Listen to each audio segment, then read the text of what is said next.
That's the punishment for stealing my dad from me, Kelly said in the middle of our argument. She grabbed my arm and forcefully dragged me outside. Then she shoved me into a dirty, scary basement. I tried my best to resist, but younger people are just stronger. I was trapped inside the scary basement. In the dark and chilly basement, I started to feel ill. What should I do? How can I get out of here? Though I was panicking, I felt a slight weight in the back pocket of my jeans. Oh yeah, I have this. I quickly searched my pocket. My name is Olivia Anderson, and I'm 45 years old. I work as an administrative assistant at a company. The job isn't too complicated, but it's never boring. I find it fulfilling, and I love my coworkers because they are all kind-hearted. It might be rare, but I genuinely enjoy my job every day and don't find it burdensome. However, there was one thing that concerned me. I wasn't married. Seeing my friends get married and live happily ever after made me feel both envious and a bit sad. The thought of living the rest of my life alone was quite daunting. There were no prospects in sight, and I constantly wondered if any man would ever take an interest in me. Every day, I was consumed by thoughts of the future, filled with unease. A few years after I started having these thoughts, I finally got married. His name is James Anderson. He's 9 years older than me and works at one of our client companies. James had recently become the point of contact for the company I worked at, so he visited often. At first, we were both hesitant, but gradually we grew closer and started dating. After a few years, James and I were able to tie the knot. I was truly happy. I hoped with all my heart that we would build a happy home together. James has a 17-year-old daughter named Kelly from his previous marriage. He had been upfront about Kelly while we were dating, and I had met her several times. Kelly is very reserved and seems particularly fond of James. She was always by his side, glued to him. Seeing Kelly like that warmed my heart. I hoped that as we started living together, Kelly and I would become close.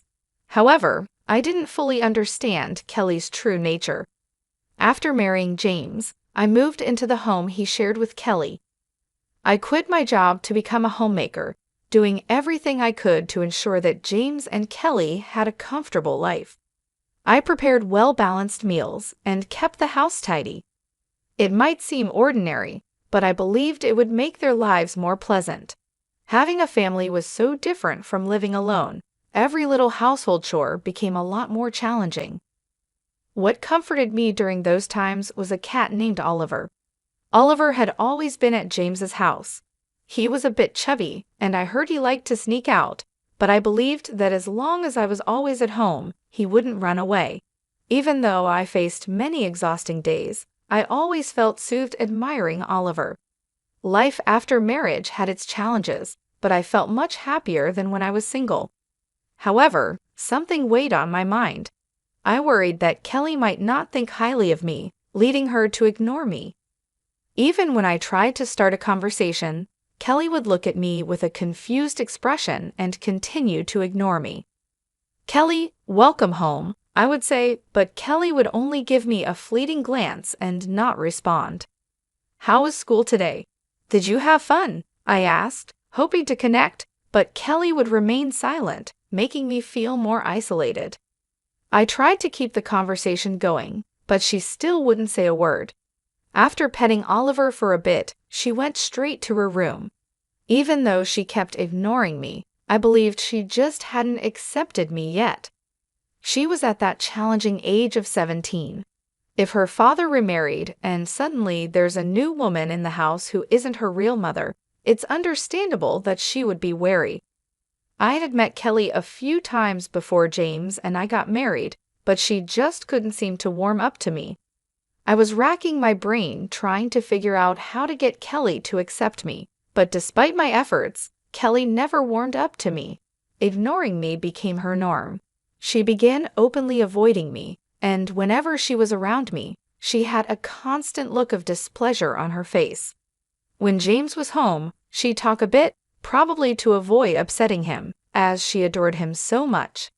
Still, I thought it was better than not talking at all.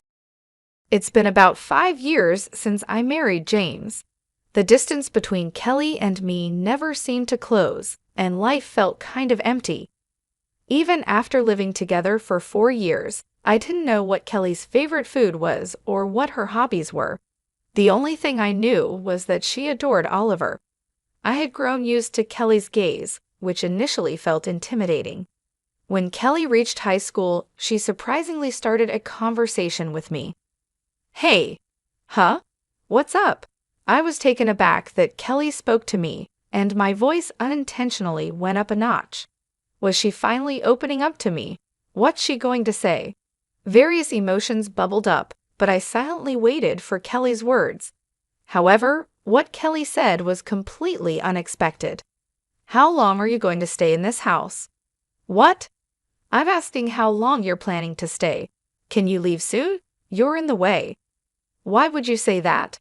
Being told out of the blue to leave was a shock. I was puzzled as to why she'd suddenly say that. Questions swirled in my head, but finding the words was challenging. Then Kelly explained her feelings, shedding light on her past actions. "Look, I love my dad. It was just the two of us, you know. Why did we suddenly have to live with an old woman like you acting all motherly? I just can't handle it." "What?" "I thought if I treated you like you weren't there, you'd break and divorce him.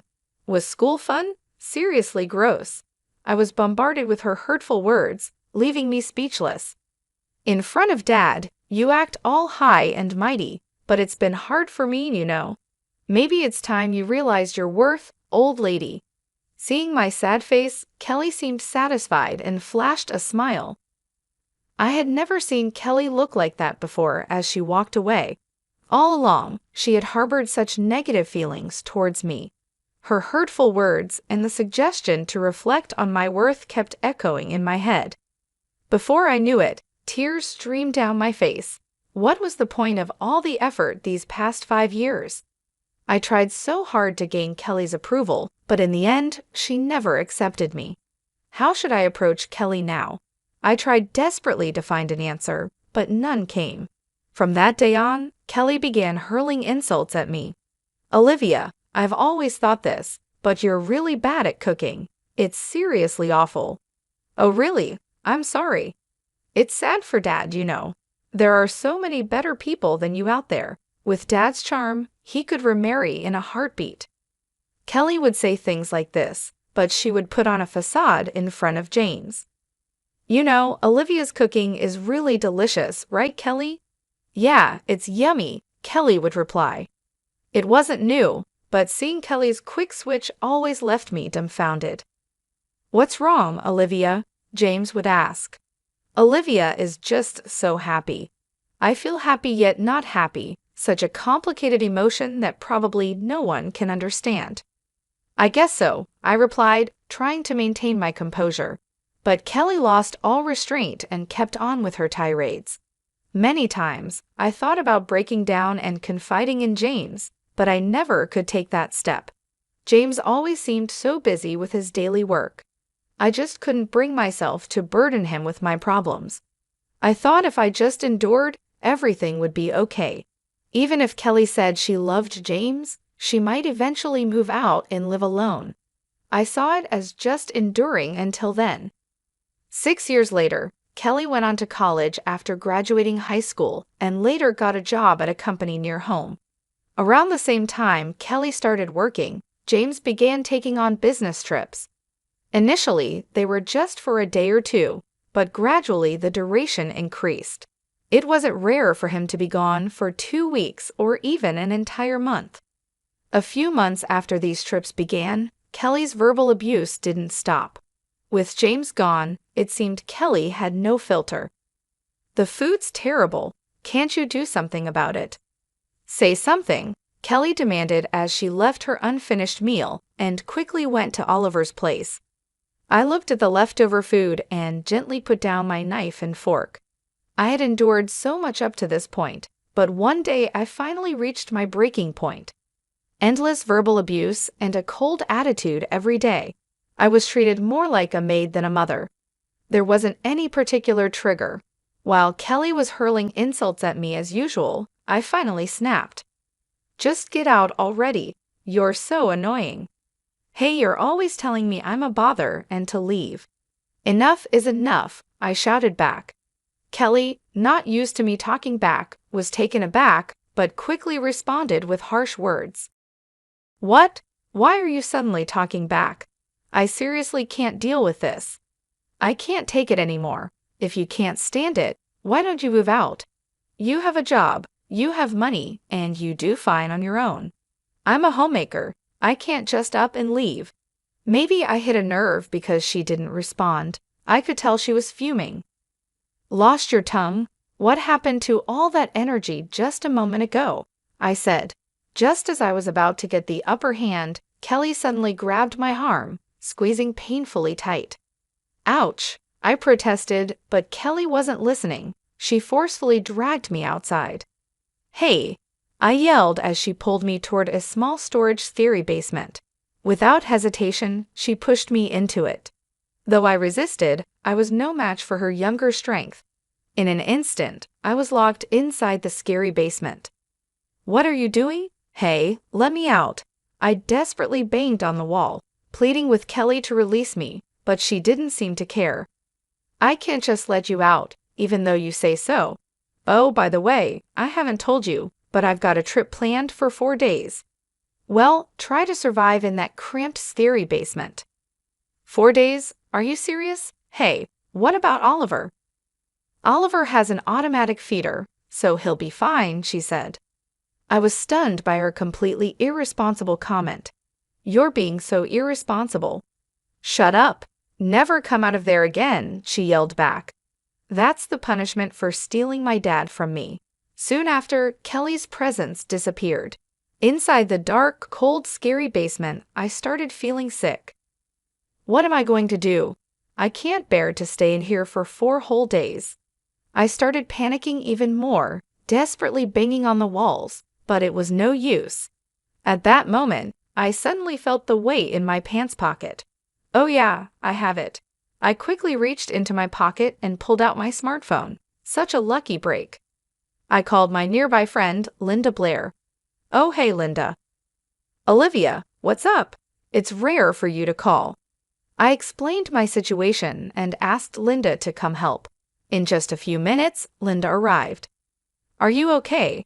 She asked as she opened the door, letting in the bright sunlight. Even though I'd only been in the scary basement for a few hours, it felt like days since I'd been outside. I thanked Linda, and she took me to her house. I didn't have my keys, and James was away on a business trip. Given all that, Linda told me I could stay at her place for as long as I needed. When I got out of the scary basement, I felt that Kelly was gone. She probably already left for her trip. The next thing I needed to do was contact James. I sent him a message, telling him what happened and where I was.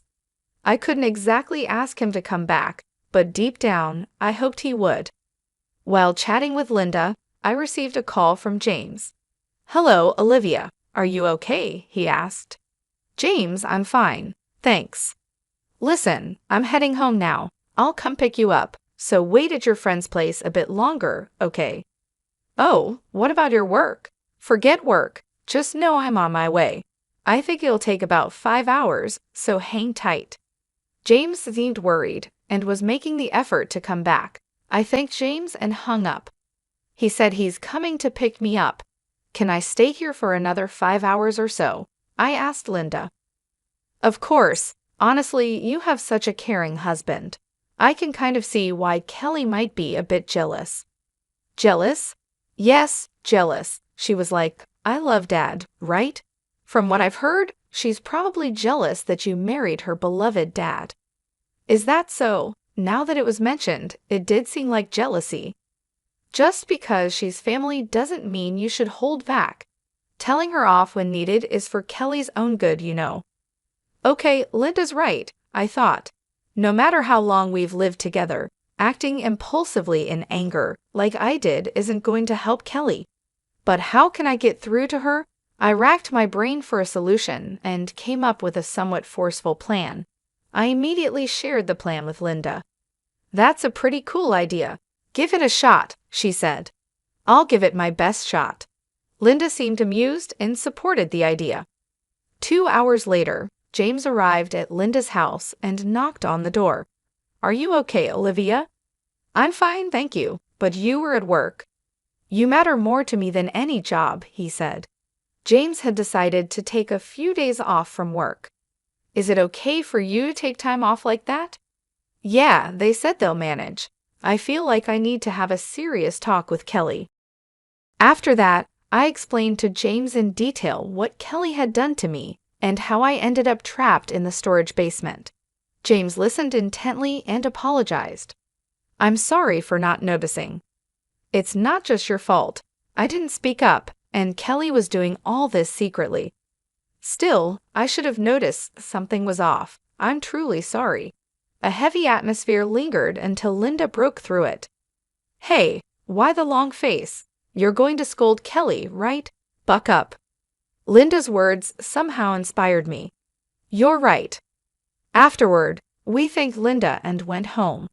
I felt like I might have troubled James, but if this could make Kelly's behavior settle down, I'd be glad. When we got home and things calmed down a bit, I told James about my plan for Kelly and why I felt the need to go to such lengths. After pondering for a moment, James said, "Well, honestly, considering Kelly's past, it might take something drastic to get through to her." 2 days later, it was the day Kelly would return. Since we didn't know when she'd be back, we left the window closest to the basement open, keeping an eye out for her return. Around 5:00 p.m., a taxi stopped in front of our house, and Kelly stepped out with her luggage. The plan I put into action involved making the basement, where I was supposedly locked up, seem ransacked and emit a rotting smell. Frankly, it's debatable if a human being would pass away in such conditions for 4 days. Moreover, even if the person did pass away, the stench of decay wouldn't arise immediately. However, I bet that Kelly wouldn't know such details. With a slight intention to shock her, I executed my plan and secretly watched Kelly. I noticed Kelly stopped in front of the scary basement. From her reaction, it seemed my plan was working. "Oh, what's that smell?" Kelly frowned at the stench coming from the scary basement. She suddenly looked alarmed and forcefully opened the door to the scary basement. Kelly was choking from the intense odor, but her expression quickly changed to shock as she saw the inside. "What's this? It's been ransacked." We approached the stunned Kelly and spoke up. "How was your trip?" "Olivia, why? Wait, Dad's here too." "Kelly, we need to talk," James said with the scariest expression I'd ever seen on his face. Seeing James's face, Kelly seemed to understand everything. She sat on the sofa, looking downcast. "You've done some terrible things to Olivia," James said. Kelly remained silent. "You panicked earlier, thinking that maybe Olivia had died in there." "That's not it." "Then why did you look so panicked in front of the scary basement?" After a pause, Kelly revealed something unexpected. "I thought Oliver was inside." "What? Oliver?" "After all, Oliver used to escape often before. I thought maybe he somehow got inside the scary basement and couldn't get out." "You should have been worried about Olivia after locking her up. What would have happened if I hadn't come back?" "I forgot about Olivia. I couldn't believe she forgot she locked me up. I was so shocked I couldn't find the words, but James was livid. I never thought you'd be like this. I'm truly disappointed." "But wait," Kelly tried to justify herself, but James cut her off. "Wait for what? Going to make excuses? It's just that I felt like Olivia took Dad away from me." "You did something that could have had serious consequences just because you felt like it, and then you forgot about it. I never thought I raised you to be like this." With that, James sighed. He seemed to have completely given up on Kelly. Sensing this, Kelly stood up and started defending herself again. "Dad, don't say things like that. I just love you so much. If Olivia had just waited quietly for 4 days, I would have let her out. If Olivia hadn't called her friend, none of this would have happened. Dad didn't have to leave work early or take the day off. This is all your fault. Wouldn't it have been better if you hadn't obviously disliked me? Maybe if you hadn't locked me up, your misdeeds wouldn't have been discovered. You act on your own, but shove all the responsibility onto me. What? Oh, by the way, it seems you were worried about Oliver. But didn't you once say that leaving Oliver alone for about 4 days was okay? That's just unthinkable. Do you realize you have a living creature under your care? I thought it would be fine. If you truly cared, leaving Oliver alone for 4 days wouldn't even be an option. By the way, do you even know what kind of food Oliver is currently eating? James and I have been taking care of him. I thought you loved Oliver, but now you only pet him when you feel like it and ignore him otherwise. It's so contradictory that it's almost funny. When I said what I was honestly thinking, Kelly blushed with anger. Why do I have to be told that by you? You're a stranger, the one who took away my dad, so it's all your fault. Hey, that's enough, James stepped in. Kelly, who couldn't understand what I was saying, snapped even more. You've been spouting nothing but self-centered nonsense. How is it all Olivia's fault? I really can't understand what you're thinking, James said. Daddy, Kelly cried, clinging to James. But James coldly looked down at her. Just leave this house. What? Why all of a sudden? Kelly asked, shocked.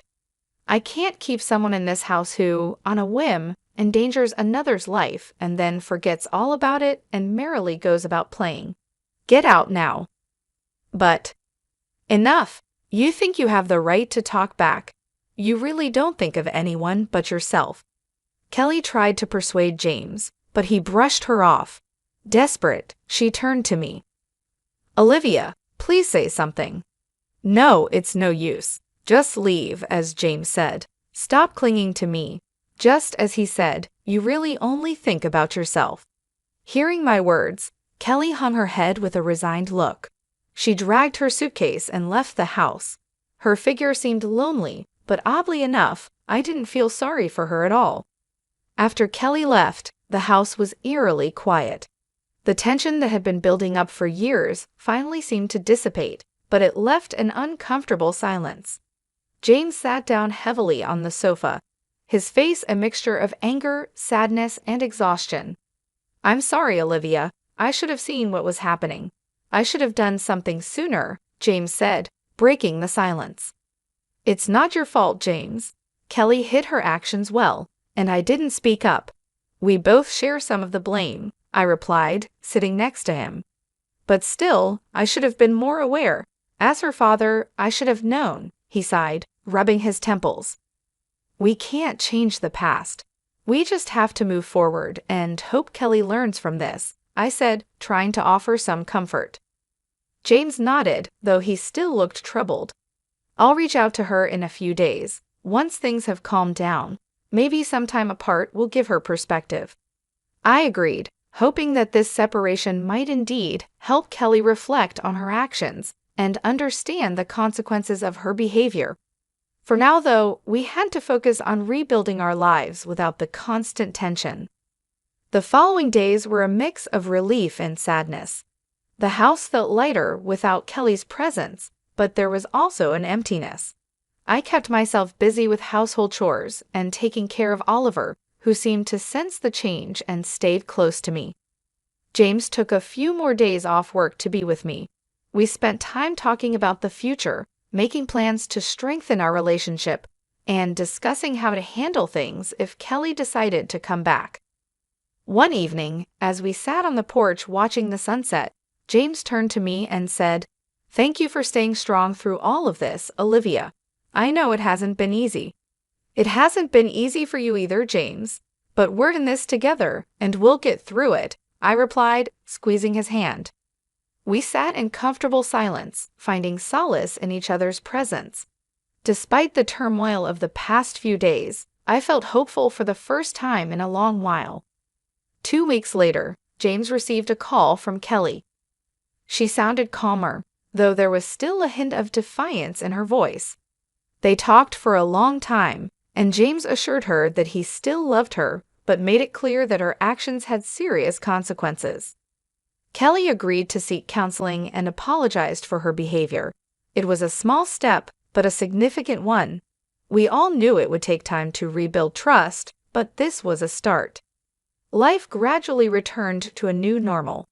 James and I focused on strengthening our marriage and creating a supportive environment at home. Kelly stayed away for a while, giving herself the space to grow and reflect. As the months passed, the wounds began to heal.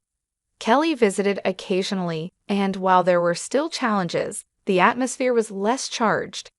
We were cautiously optimistic, hoping that with time, we could all find a way to coexist peacefully and perhaps even become closer as a family. I received a lot of emails and calls from Kelly. She sent me messages like, "I'm sorry," and "Please forgive me." Looking at the volume and timing of those emails, and calls sending a bunch all at once or at random times, regardless of day or night, it really showed her self-centered side. She also sent updates about where she's been living and how she's been getting by. Apparently, she's been living in cheap motels while working.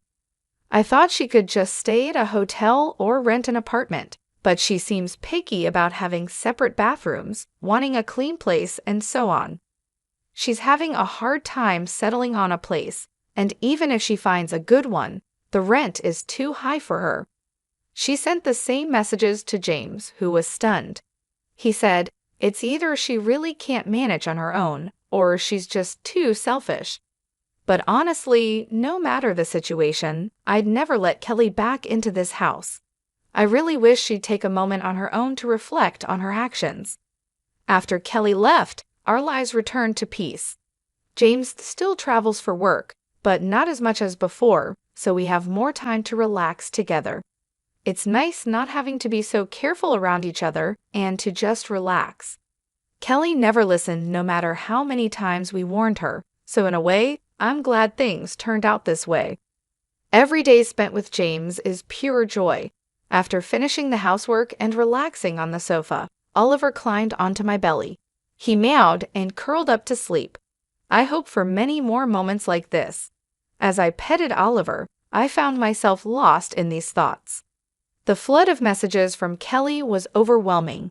Every day, she'd send me multiple emails, each one a mix of apologies and updates. "I'm really sorry. Please forgive me," one message read. Another detailed her struggles, explaining how she was living in a cheap motel because she couldn't find a place that met her standards within her budget. She complained about dirty bathrooms and high rents, showing her usual picky nature. It was clear she was having a tough time, but her self-centered approach made it hard to sympathize fully. She didn't seem to grasp the seriousness of what she had done or show any real understanding of the hurt she caused. The same pattern of messages went to James, who was equally stunned. He remarked, "It's either she really can't manage on her own, or she's just too selfish." Despite her situation, I knew I couldn't let Kelly back into our home. She needed time to reflect on her actions and understand the consequences. Bringing her back would only mean more chaos and tension, and I wasn't willing to go through that again. I hoped that this time apart would help her grow and change for the better.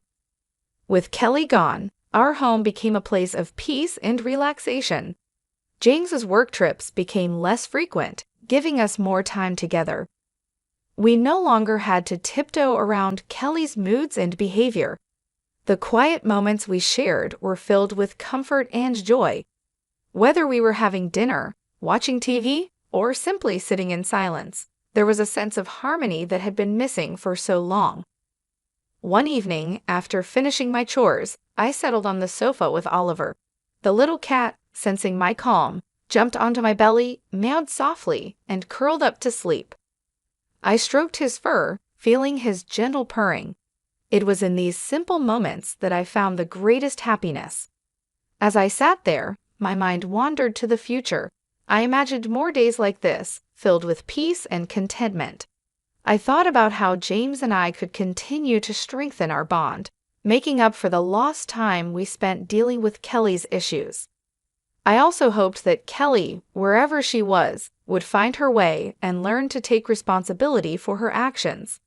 Despite the challenges we faced, I felt hopeful.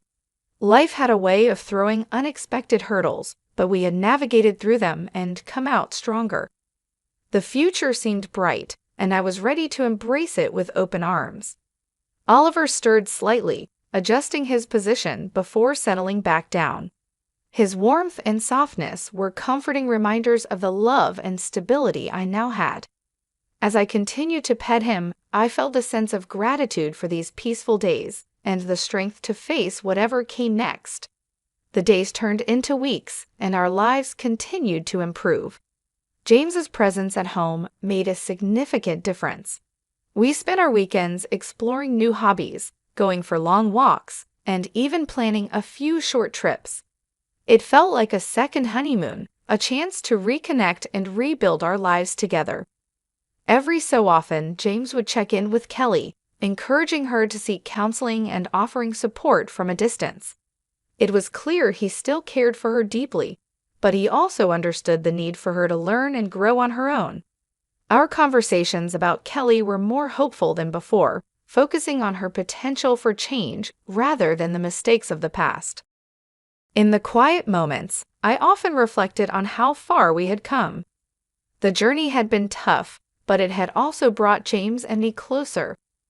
We had learned to communicate better, to support each other more fully, and to cherish the peaceful moments we now enjoyed. Oliver remained a constant source of comfort and joy. His playful antics and affectionate nature were daily reminders of the simple pleasures in life.